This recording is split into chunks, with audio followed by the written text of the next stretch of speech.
శ్రీ గురుభ్యో నమః. శ్రీ మహాగణపతి నమః. వృషభ రాశి వారికి రాబోతున్నటువంటి మే 1వ తారీఖున గురుగ్రహ సంచారం అనేది జరుగుతున్నది.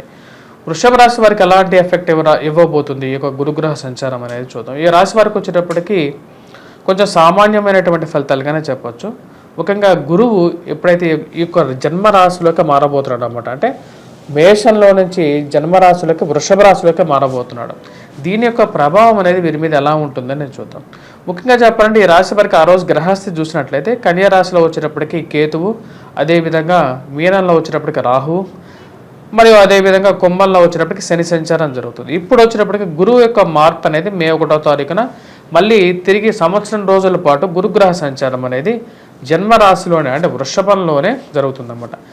శాస్త్రంలో ఏం చెప్పబడింది అంటే గురువు అన్ని చోట్ల యోగించాడు. గురువు యోగించేది కొన్ని స్థలాలను యోగిస్తాడు. వృషభ రాశి వరకు వచ్చేటప్పటికి జన్మరాశిలోకి వచ్చేటువంటి గురువు యోగ్యాన్ని ఇవ్వడు, అంటే అధికమైనటువంటి సుఖాన్ని ఇవ్వడు. కాబట్టి మిశ్రమమైనటువంటి సామాన్యమైనటువంటి ఫలితాలుగానే చెప్పవచ్చు. అధికమైనటువంటి ఖర్చు అనేది ఉంటుంది. దానికి ముఖ్య కారణం వచ్చేటప్పటికి శని యొక్క దృష్టి. శని రాజ్యస్థానంలో ఉన్నప్పుడు ఉద్యోగపరంగా కూడా కొన్ని ప్రతిబంధకాలు అనేవి ఉంటాయి. అదేవిధంగా శని రాజ్యస్థానంలో ఉండి తన యొక్క దృష్టి అనేది ఎప్పుడైతే వ్యయ స్థానం మీద ఉంటుందో తన యొక్క ప్రభావం అనేది ఎక్కువగా ఉంటుంది. తద్వారా వచ్చినప్పటికీ ఈ ప్రభావ రీత్యా వీరికి కొంచెం ఎఫెక్ట్ అనేది ఉంటుంది అన్నమాట.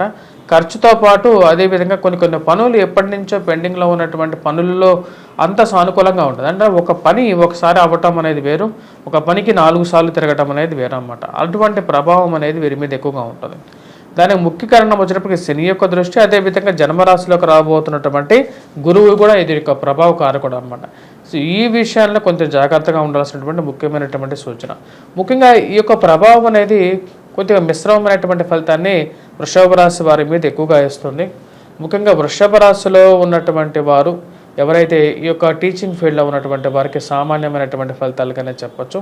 అదేవిధంగా వృత్తిపరంగా ఎవరైతే టీచర్స్ కానీ లేకుండా ఉంటే స్టేషనరీ స్టాప్స్ రన్ చేస్తున్నటువంటి వారి మీద, పుస్తక ముద్రణ రంగంలో ఉన్నటువంటి వారి మీద కూడా ఈ యొక్క ప్రభావం అనేది ఉంటుందన్నమాట. అదేవిధంగా హౌసింగ్ కన్స్ట్రక్షన్లో ఉన్నటువంటి వారికి కూడా కార్యానుకూలత అనేది తక్కువగా ఉంటుందన్నమాట. రాబోతున్నటువంటి సంవత్సరంలో వృషభ రాశి వారికి సామాన్యమైనటువంటి ఫలితాలుగానే ఉంటాయి. కాకపోతే ఈ యొక్క రాశి వారికి వచ్చేటప్పటికి మనం చెప్పాలి అంటే సంవత్సరం చివరిలో వచ్చినప్పటికి మళ్ళీ అనుకూలంగా మారుతుంది అన్నమాట. దానికి ముఖ్య కారణం వచ్చేటప్పటికి శని లాభస్థానంలోకి అనుకూలమైనటువంటి స్థానంలోకి 2025లో మారబోతున్నాడు. అదేవిధంగా కుజుడు మాందాబ్దం జరగబోతుంది. ఇది వీరికి వచ్చేటప్పటికి ఆగస్టులో జరుగుతున్నది. ఆగస్టులో ఎప్పుడైతే కుజుడు ఈ రాశి వారికి వచ్చేటప్పటికి తన యొక్క కుజ మాందాబ్దం అనేది స్టార్ట్ అవుతుంది అన్నమాట. దాదాపు 3 నెలల పాటు ఆగస్టు, సెప్టెంబర్, అక్టోబర్ ఆ టైంలో దగ్గరగా వచ్చేటప్పటికి కర్కాటక రాశిలోకి సంచారం చేస్తారు. కర్కాటక రాశిలోకి సంచారం చేసినప్పుడు అనుకూలమైనటువంటి ఫలితాన్ని వీరికి ఇవ్వగలుగుతాడు అన్నమాట. ఎవరికి? వృషభ రాశి వారికి.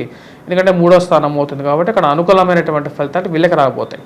సో వీరికి చెప్పాలంటే గురుగ్రహ సంచారం, గురువు యొక్క రావాల్సినటువంటి ఫలం అనేది తక్కువగానే ఉంటుంది వృషభ రాశి వారికి.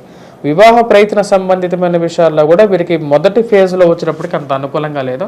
సెకండ్ ఫేజ్ అంటే ఈ ఇయర్లో వచ్చినప్పటికీ సెకండ్ ఫేజ్లో అనుకూలమైనటువంటి ఫలితాలుగానే చెప్పవచ్చు. అదేవిధంగా ధన సంబంధితమైన విషయాల్లో వేరే వారికి అప్పులు ఇవ్వటం అనేది ఈ యొక్క సంవత్సరంలో అంత యోగ్యకారకంగా కాదు.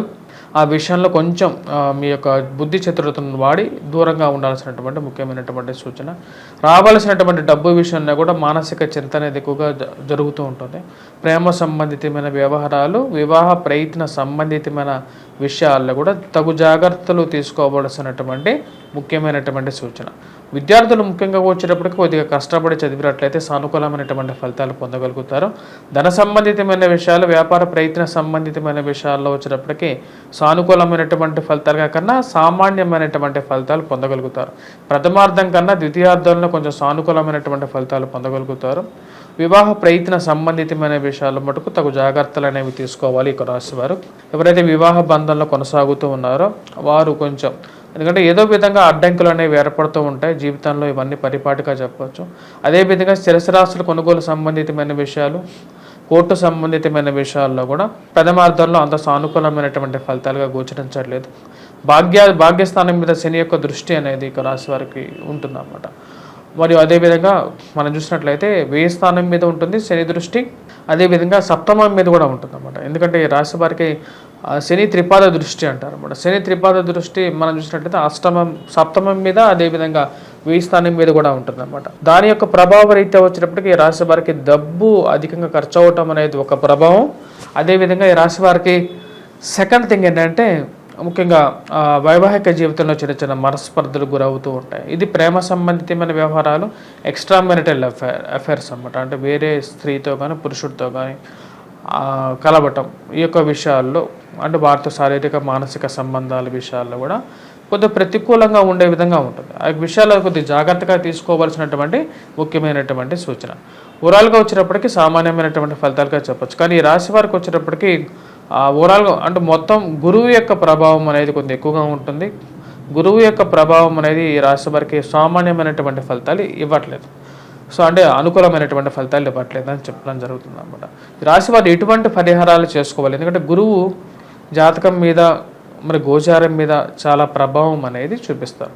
వృషభ రాశి వారు ఎటువంటి పరిహారాలు చేసుకోవాలంటే దత్తాత్రేయ స్వామిని ఆరాధన అనేది చేయాలి. అలాగే గురుగ్రహ ప్రభావం అనేది ఇంకా బెటర్గా జరగాలి అంటే light yellow colour dress shades అనేది ధరించడం. అదేవిధంగా వీరు సాయిబాబా దేవాలయం కానీ దత్తాత్రేయ స్వామిని కానీ పూజించిన తర్వాత వీరు పూజించినట్లయితే సానుకూలమైనటువంటి ఫలితాలు పొందగలుగుతారు. అదేవిధంగా ఈ యొక్క రాశి వారు వచ్చేటప్పటికి బూందీతో చేసినటువంటి లడ్డూలని దత్తాత్రేయ స్వామి దేవాలయంలో కానీ లేకపోతే ఏదైనా దేవాలయంలో కానీ పంచిపెట్టినట్లయితే విద్యార్థులకి విద్యా సంబంధితమైన విషయాలు, వివాహ సంబంధితమైన విషయాల్లో సానుకూలమైనటువంటి ఫలితాలు పొందగలుగుతారు.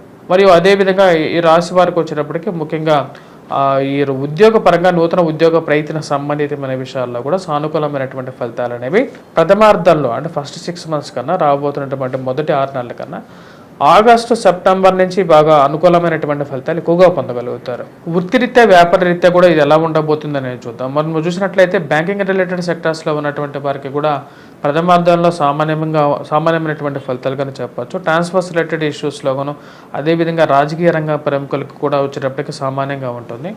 ప్రథమార్థం వచ్చేటప్పటికి మిశ్రమమైనటువంటి ఫలితాలుగానే చెప్పచ్చు. అంటే నెక్స్ట్ రాబోతున్నటువంటి రేపు మే 1వ తారీఖు నుంచి ఆగస్టు వరకు కూడా కొంచెం అలాగే ఉంటుంది. ఆగస్టు నుంచి మళ్ళీ కొంచెం ఊపందుకోవటం అనేది జరుగుతుంది అన్నమాట.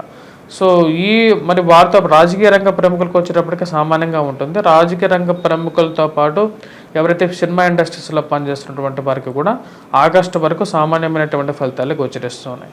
వీరందరితో పాటు మనం చూసినట్లయితే మిగతా వారు అంటే బిజినెస్ రిలేటెడ్ సెక్టార్స్లో కానీ గోల్డ్ వ్యాపారం చేస్తున్న వారి మీద ఎక్కువగా గురువు ప్రభావం అనేది ఎక్కువగా ఉంటుంది అన్నమాట. సో ఈ గోల్డ్ బిజినెస్ చేస్తున్నటువంటి వారు మరియు అదేవిధంగా వర్తక వ్యాపారాల్లో ఉన్నటువంటి వారి మీద కూడా ప్రథమార్థంలో టిల్ ఆగస్టు వరకు కూడా దీని ప్రభావం అనేది ఉంటుంది. దాని తర్వాత ఆగస్టు సెప్టెంబర్లో అక్టోబర్ వరకు కొంచెం అనుకూలమైనటువంటి ఫలితాలు పొందగలుగుతారు.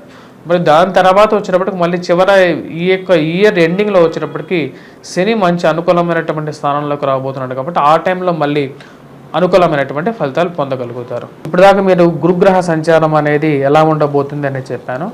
గురుగ్రహ సంచారం అనేది ప్రతి రాశి మీద కూడా దాని యొక్క ప్రభావం అనేది 1 సంవత్సరం పాటు ప్రభావం అనేది చూపిస్తుంది అన్నమాట. అసలు గురుగ్రహ సంచారం అంటే ఏంటంటే గురువు ఎప్పుడైతే ఒక రాశి మారుతాడో అంటే 12 రాశుల్లో ఒక్కొక్క సంవత్సరం పాటు గురుగ్రహ సంచారం జరుగుతూ ఉంటుంది.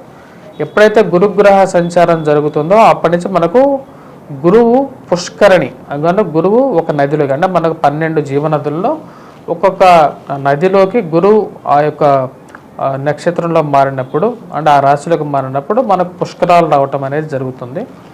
శుభ పుష్కరణ స్థానంలోకి వెళ్తాడనమాట. అంటే మనకు ముహూర్త బలంలో కూడా చెప్తాం అన్నమాట. ఏంటంటే గురువు శుభ పుష్కరణలో ఉన్నప్పుడు దాని యొక్క బలం రీత్యానే మన ముహూర్తం పెట్టడం అనేది జరుగుతుంటుంది అన్నమాట.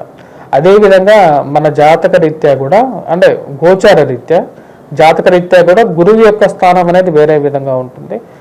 అంటే జాతకంలో వచ్చినప్పటికీ గురువు కొన్ని స్థానాల్లో కేంద్ర స్థానాల్లో అనుకూలమైనటువంటి ఫలితాలు ఎక్కువగా ఇస్తూ ఉంటాడు. కానీ గోచారాల్లో వేరే విధంగా ఉంటుంది అన్నమాట.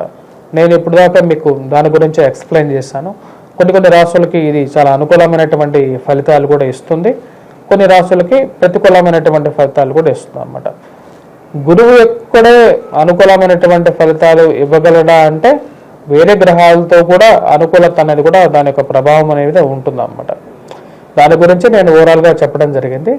మీరు ఇంకా క్లియర్గా మీరు తెలుసుకోవాలి అంటే నా యొక్క వెబ్సైట్లో కూడా ఉంటుంది, వంగరవారి.com అని ఉంటుంది. ఆ యొక్క వెబ్సైట్లో మీరు లాగిన్ అయ్యి అక్కడ ఫ్రీ పంచాంగం అనేది ఉంటుంది. నా యొక్క పంచాంగాన్ని మీరు అక్కడ డౌన్లోడ్ చేసుకొని చూడొచ్చు, డౌన్లోడ్ చేసుకోవచ్చు. క్రోధినామ సంవత్సరం పంచాంగాన్ని ఫ్రీ డౌన్లోడే ఉంటుంది. మీరు అక్కడ డౌన్లోడ్ చేసుకొని మీరు నా క్యాలెండర్ అన్ని డీటెయిల్స్ అన్నీ ఉంటాయి. మీ యొక్క జాతక రీత్యా కూడా పెద్ద భారీ ఇన్వెస్ట్మెంట్ చేసేటప్పుడు మటుకు 1-2 సార్లు మీ యొక్క జాతకాన్ని పరిశీలించుకున్న తర్వాత భారీ ఇన్వెస్ట్మెంట్స్ వివాహ జీవితంలోకి అడుగుపెట్టడం ఇవన్నీ పెద్ద పెద్ద ప్రశ్నలు అన్నమాట. ఈ యొక్క పెద్ద ప్రశ్నలకు వచ్చేటప్పటికి సమాధానం తీసుకునే ముందు ఒకసారి నన్ను కాకపోయినా సరే మీకు ఎవరైనా నచ్చినటువంటి జ్యోతిష్యుడిని మీరు ఆయన యొక్క సలహాలు తీసుకొని మీరు ముందుకు వెళ్ళినట్లయితే మీ జీవితంలో ఒక మంచి వెలుగు ఉంటుందని చెప్పి ఆశిస్తున్నాను. స్వస్తి. Please do subscribe and share.